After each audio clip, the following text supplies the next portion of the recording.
నమస్తే, welcome to Suman TV. నేను మీ యామ్ని.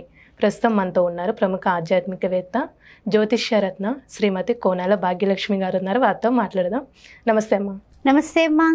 ఇప్పుడు మనకి అప్పులు బాధలు తీరిపోవాలంటే అసలు మన ఇంట్లో ఎలాంటి రెమెడీస్ చేస్తే మనకంటూ పరిష్కారం అంటూ ఉంటుంది ఈ సమస్యకి? తప్పనిసరిగానమ్మా, అప్పులు ఎప్పుడైతే ఏం చేస్తాయో తెలుసా, అప్పులు తీసుకునేటప్పుడు చక్కగా మనము ఆనందంగా తీసుకుంటాం. తీర్చడానికి వెళ్ళేయడానికి మనకి పరిస్థితులు సహకారం ఒక్కొక్కసారి వస్తుంది, ఒక్కోసారి సహకరించవు. అందువల్ల అప్పు తీర్చడం మొదలు పెట్టాలనే కోరిక మన మనసులో రాగానే మంగళవారం నాడు తప్పనిసరిగా అప్పు తీర్చడం స్టార్ట్ చేయండి. అది రూపాయి ఉండొచ్చు, 10 రూపాయలు ఉండొచ్చు, 100 రూపాయలు ఉండొచ్చు. మంగళవారం ఎప్పుడు కూడా మారు కోరుతుంది అంటారు. అంటే ఏమిటి, మళ్ళీ తీర్చాలని మన సంకల్పాన్ని అభివృద్ధి చేస్తుంది. అందువల్ల మంగళవారం నాడు చక్కగా అప్పు తీర్చడానికి మంచిది. ఆ ఒక్కటి గుర్తుపెట్టుకోండి. ఆదాయం మించినటువంటి ఖర్చులు చేసుకొని, అంటే గొప్పల కోసం, మీ ఇంట్లో సోఫా సెట్ ఉంది, నా ఇంట్లో ఇంకా ఎక్కువది ఉండాలిగా. మీరు 20,000 పెట్టుకున్నారు, నేను 50,000 పెట్టుకుంటాను. అప్పుడు మీరు మా ఇంటికి వచ్చినప్పుడు మా గొప్పతనం ఏమిటనేది మీరు తెలుసుకుంటారు. అనే విధంగా కొంతమంది ప్రెస్టేజ్ ఇష్యూగా సామాన్లు కొనేస్తూ ఉంటారు. ఆ విధంగా కూడా ఈఎంఐలు కట్టలేక తర్వాత ఇబ్బందులు పడతారు. తర్వాత ఏంటంటే కొంతమంది ఏంటంటే అనారోగ్య పరిస్థితులు, పాపం ఆరోగ్యం కోసం చాలా డబ్బులు ఖర్చు పెట్టి దానికోసం అప్పు చేస్తారు. అది ఇంకా మనం ఏం చేయడానికి లేనటువంటి పరిస్థితి. మూడో విషయం ఏమిటంటే కనుక, వివాహాది శుభకార్యాల నిమిత్తం మా అబ్బాయి పెళ్ళండి, మా అమ్మాయి పెళ్ళండి, కాస్త సర్దుబాటు అవ్వలేదు అంటే ఎవరైనా అప్పిస్తారు. ఎందుకంటే మంచి పని కదా, తప్పనిసరిగా మనకి దొరుకుతుంది కూడా, ఈజీగా దొరికేది.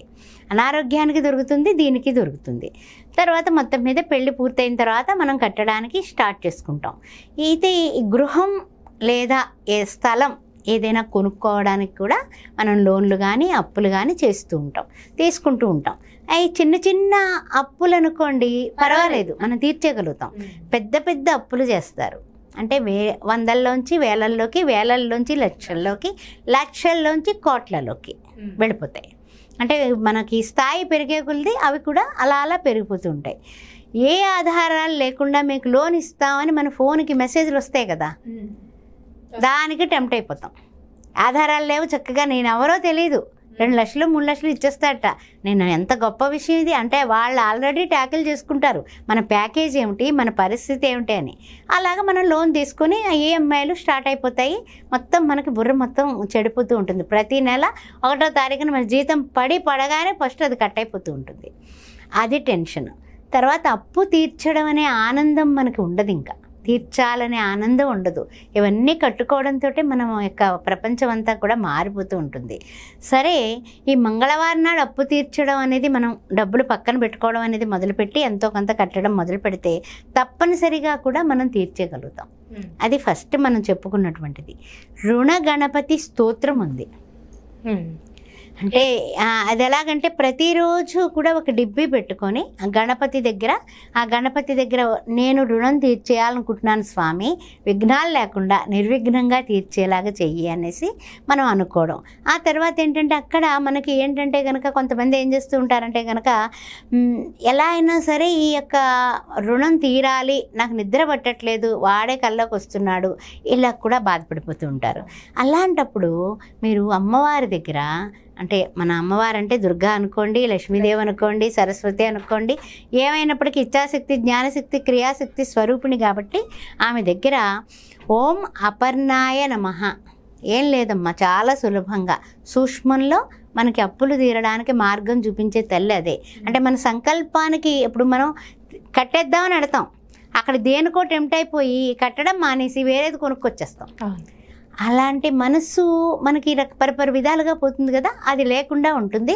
ఓం అపర్ణాయ నమః 45 నిమిషాలు మీరు ఎప్పుడైనా సరే పొద్దున మాటలకు చక్కగా పొద్దున్నే లేచి స్నానం చేసుకొని కూర్చొని ఓం అపర్ణాయ నమః, నేను నా యొక్క అప్పులు తీరి నేను ఆనందంగా ఉండాలి, బాధ పోవాలి, నాకు ఈ వేదన పోవాలి, వాళ్ళే కల్లోకి వస్తున్నారు, వాళ్ళే అన్నం తింటే గుర్తొస్తున్నారు, వాళ్ళే నాకు మనశ్శాంతి లేకుండా చేస్తున్నారు, చాలామంది వాపోతూ ఉంటారు.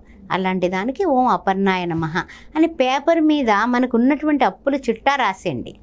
ఈ నెలలో ఇంత తీర్చాలి అనేది రాయండి. అది చక్కగా మీకు కనపడేటట్టుగా అంటించుకోండి. మీ అలమారాలోనో మీ బీరువాలోనో ఎక్కడో అక్కడ అంటించండి. అంటించింది రోజు కనపడుద్ది కదా, అప్పుడైనా మనకి బుద్ధి ఉండి తప్పనిసరిగా తీర్చాలి అనే సంకల్పాన్ని గట్టి చేసుకోండి. మంత్రబలమే కాదు, మన సంకల్ప బలం కూడా. అందుకే భగవంతుడు సిద్ధ సంకల్పుడు, సంకల్ప సిద్ధుడు. అర్థమైందా? అంటే సిద్ధింపజేసే సంకల్పం ఇస్తాడు, సంకల్పాన్ని కూడా సిద్ధింపజేస్తాడు. అందువల్ల గట్టి సంకల్పం పెట్టుకోండి. 2, 3 ఏంటంటే కనుక కొన్ని విషయాల్లో మధ్యతరగతి మానవులే ఈ యొక్క అప్పుల బాధకి బాధపడుతూ ఉంటారు. చాలా ముఖ్యమైనటువంటి విషయం అది. అయితే ఏంటంటే కనుక లక్ష్మీ అష్టోత్తరం ఇంట్లో ఎప్పుడు కూడా చదవండి. ప్రతిరోజు కూడా ఓం ప్రకృచయ నమః, ఓం వికృచయ నమః, ఓం శ్రద్ధాయ నమః, ఓం స్వాహాయ నమః, ఓం సుధాయ నమః, ఓం దారిద్ర్య ధ్వంసినే నమః, ఓం వరలక్ష్మే నమః, ఓం భువనేశ్వర్యే నమః, ఓం హేమమాలిన్యే నమః, ఓం శ్రీయాయ నమః. అంటే నువ్వు ఎక్కడుంటే అక్కడ లక్ష్మీ కటాక్షం ఉంటుంది కదా తల్లి. అందుకని నువ్వు కూర్చొని చక్కగా మంచిగా అమ్మవారు ఎలా ఉండాలో తెలుసా, నగలేసుకొని ధనరాశులన్నీ కూడా చక్కగా ఇలా ఇస్తున్నట్టు కూర్చొని ఉన్న ఫోటో పెట్టుకొని, మంచి కలకల్లాడే ఫోటో, ఎప్పటి నుంచో తరతరాలుగా ఉన్నటువంటి జిడ్డు ఫోటోలు కాదు, అవన్నీ పక్కన పెట్టి చక్కగాని ఈ మంచి ఫోటో తెచ్చుకొని ఆవిడని ఆరాధించండి. తప్పనిసరిగా అప్పుల బాధలు తీరుతాయి. చాలా చక్కగా తెలియజేశారమ్మా, ధన్యవాదాలు. ఓం శ్రీమాత్రే నమః.